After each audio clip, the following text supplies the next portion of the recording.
Oh, hey there! It's me, Kayvon, by far the most famous and influential half-Persian comedian in the world. I come from a Muslim immigrant family, and if you're wondering about these black circles under my eyes, no, I'm not tired, I'm just Persian. Since I come from that kind of a background, I need to pick a non-racist candidate for this upcoming election, and we're gonna do that together. Obviously, the media tells us Donald Trump is the racist, so that's gonna be pretty easy. After all, he did call white supremacists fine people, remember? Show the clip.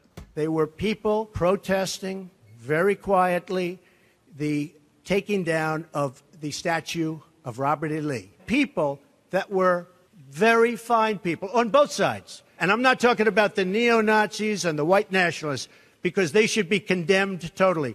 But you had many people in that group other than neo-Nazis and white nationalists, okay? Okay, so that whole fine people thing was a hoax. He denounced white supremacy. Well, that was just a fluke. Remember, in the most recent debate, Trump would not denounce or condemn white supremacy or the KKK. Show that one. Are you willing tonight to condemn white supremacists and militia groups and to say that they need to stand down and not add to the violence in a number of these cities, as we saw in Kenosha and as we've seen in Portland? Sure, Are you I'm prepared willing to do specific? that. All right, if he keeps condemning, we're gonna have to give him a coin like Mario. Eventually he'll get a free life.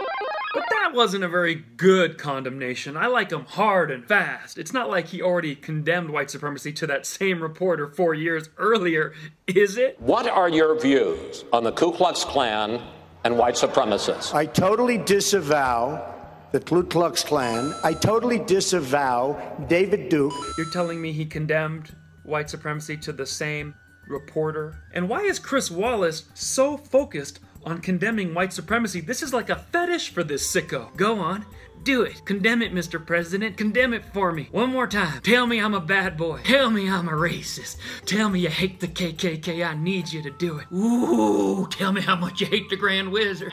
Oh, disgusting. I'm creeped out just watching that. Well, whatever.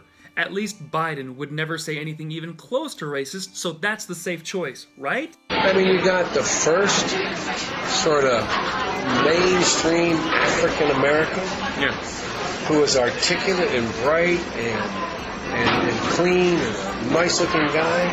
I mean, that's a storybook, man. What the f? You know, we still have great comedy out there. There's always Ramblin' Joe Biden. What the f? Robin Williams is the man. We definitely need comedians to shed light when others won't. That's what makes America great. David Duke announced his Senate candidacy. Are you ready before you ask the question? Newt Gingrich said, Rebuked.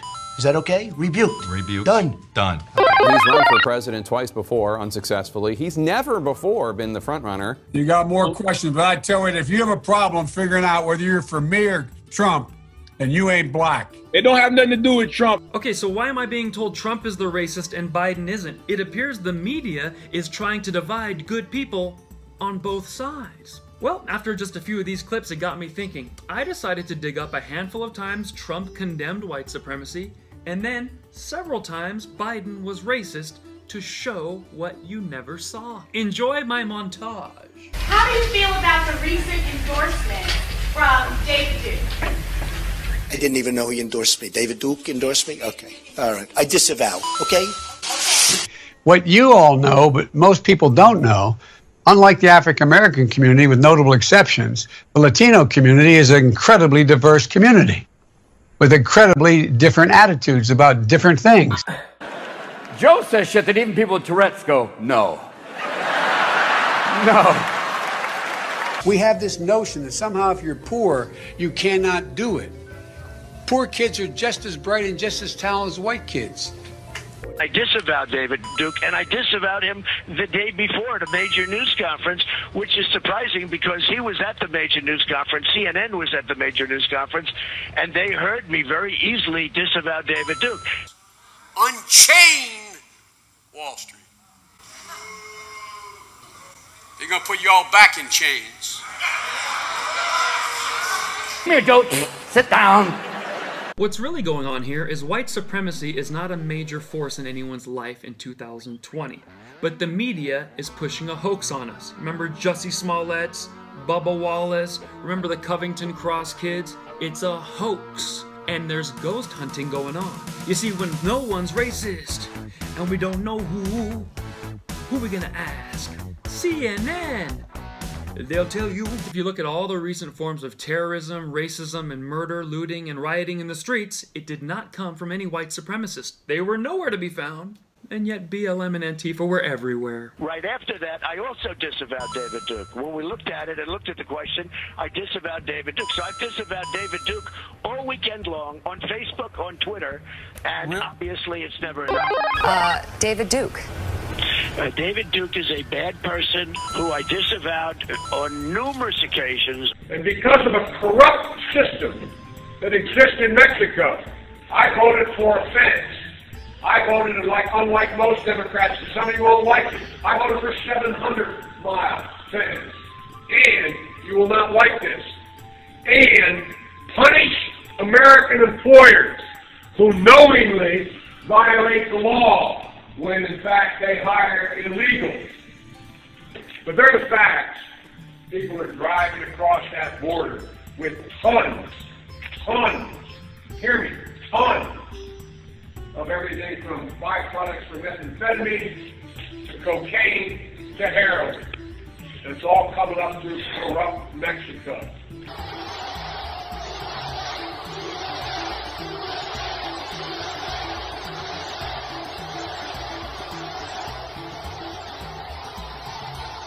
In the good old days, law enforcement acted a lot quicker than this. He put out this tweet saying, as I stated at the press conference on Friday regarding David Duke, I disavow. I won't say fairly. I have a very strong view relating to the matter to which you spoke last, and that is the hiring of undocumented workers. What did take place was a violation of the United States immigration law.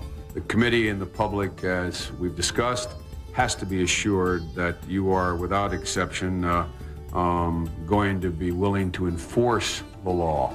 In the immigration law, when did you first hire the unauthorized workers? Maybe it's time we realize that millennials will call everything racist. If they can't win an argument, you're racist. That's what they learned at college. Their professor gave them an A+ for it, made them valedictorian, and then handed them a bill for $300,000. Cha-ching! Class dismissed. They then go out into the world with that knowledge. If your dad grounds you, he's racist. If your brother takes your favorite ball away, he's Hitler. And worst of all, if your mother does not bring home the right flavor ice cream, she's a racist Hitler. When I put out that I reject KKK and David Duke, nobody picks it up. You know why they don't? Because they don't want to pick it up. Now, I have been asked this question so many times. I have rejected it so many times. White supremacists are saying, vote. Do you want those votes? No, I don't want them, and I don't want him to say it. I don't like any group of hate. Fresh scrutiny comes from his earliest years in the Senate, when he strongly opposed mandatory school busing. It was designed to achieve integration and a more equitable education. What's less known is how he followed the lead of some of the Senate's most fervent segregationists. In a series of never-before-published letters reviewed by CNN, the strength of Biden's opposition to busing comes into sharper focus. On March 25, 1977, Biden wrote, "My bill strikes at the heart of the injustice of court-ordered busing. It prohibits the federal courts from disrupting our educational system." Biden sought and received support from Mississippi Senator James Eastland, a leading symbol of Southern resistance to desegregation. He frequently spoke of blacks as, quote, an inferior race. And it's personal, and I was actually it was hurtful to hear you talk about the reputations of two United States senators who built their reputations and career on the segregation of race in this country. And it was not only that, but you also worked with them to oppose busing. And you know, there was a little girl in California who was part of the second class to integrate her public schools. And she was bused to school every day. And that little girl was me. Do you agree today that you were wrong to oppose busing in America then? No. To coddle the reputations of segregationists, of people who, if they had their way, I would literally not be standing here as a member of the United States Senate, is, I think, it's misinformed and it's wrong.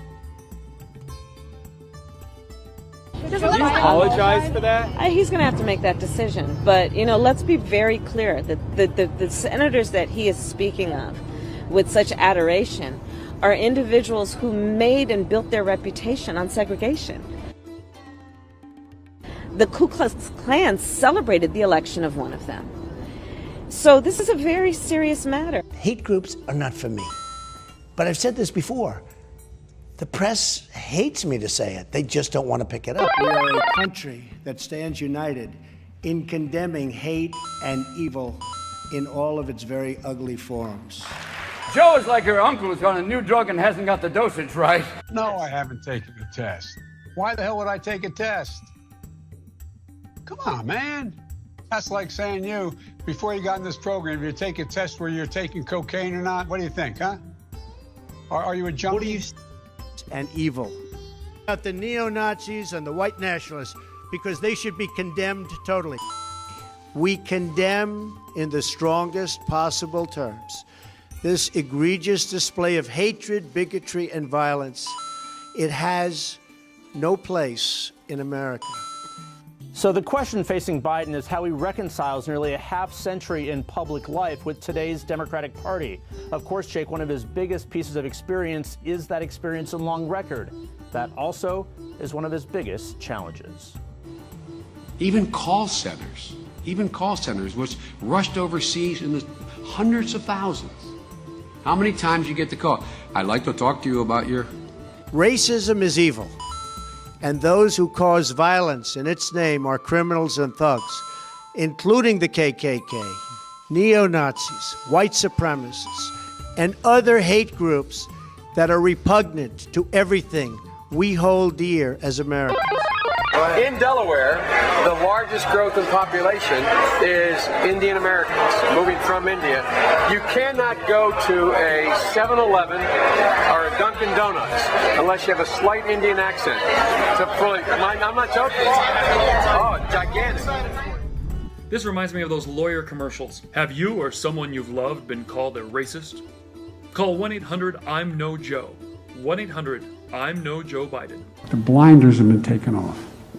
They've all of a sudden seen a hell of a lot clearer. They're seeing, geez, the reason I was able to stay sequestered in my home is because some black woman was able to stack the grocery shelf. The problems that the Democratic Party's having right now with this Joe Biden guy. You guys got to be able to call it out. You can't let this slide because everybody else sees it, and Trump is going to eat him alive. He's going to eat that guy alive. The guy can barely remember what he's talking about while he's talking. Free from violence, hatred, and fear. We want our country to be a place where every child from every background can grow up free from fear, innocent of hatred. There must be no tolerance for anti-Semitism in America.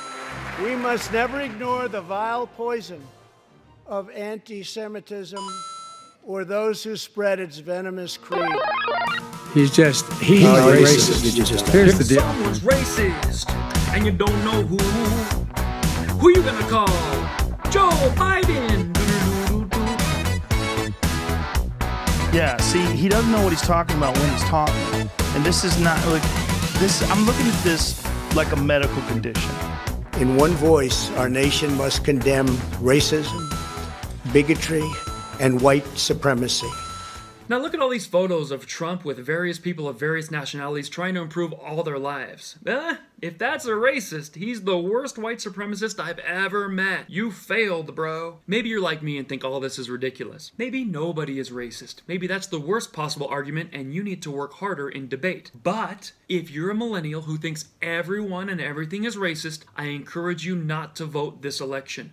That's right, basketball players and famous musicians will tell you your voice needs to be heard, but I disagree. You need to stay home. You need to rest. Because as you've seen here, there's no non-racist choice. You couldn't bear to get up out of bed, go to the polls, and vote for either of these candidates. So sleep, stay home on November 3rd, so you can wake up and do what you do best on November 4th for the next decade. Call everyone and everything you don't like racist! Thank you for watching. I hope you'll leave all your racist comments below, telling people they're not black or Persian or they're never going to be welcome here or there, and tell us how you're going to unfollow us and unfriend us because we don't agree with you. We're used to that. Also subscribe, add me on Instagram, Facebook, Telegram, Twitter, and don't forget, catch me on tour as soon as COVID allows everyone to tour again. No, you did not just say what I thought you said, Joe. Oh, I know. You did not just take it there. Who in the hell do you think you are? Joe, who in the world do you think you are? Have you lost your everlasting mind? You racist piece of... See, Joe, you about to make me come out of my character right now. You are about to make me show a side that I have never showed anybody. I'm sick of you disrespecting the black community. You are racist.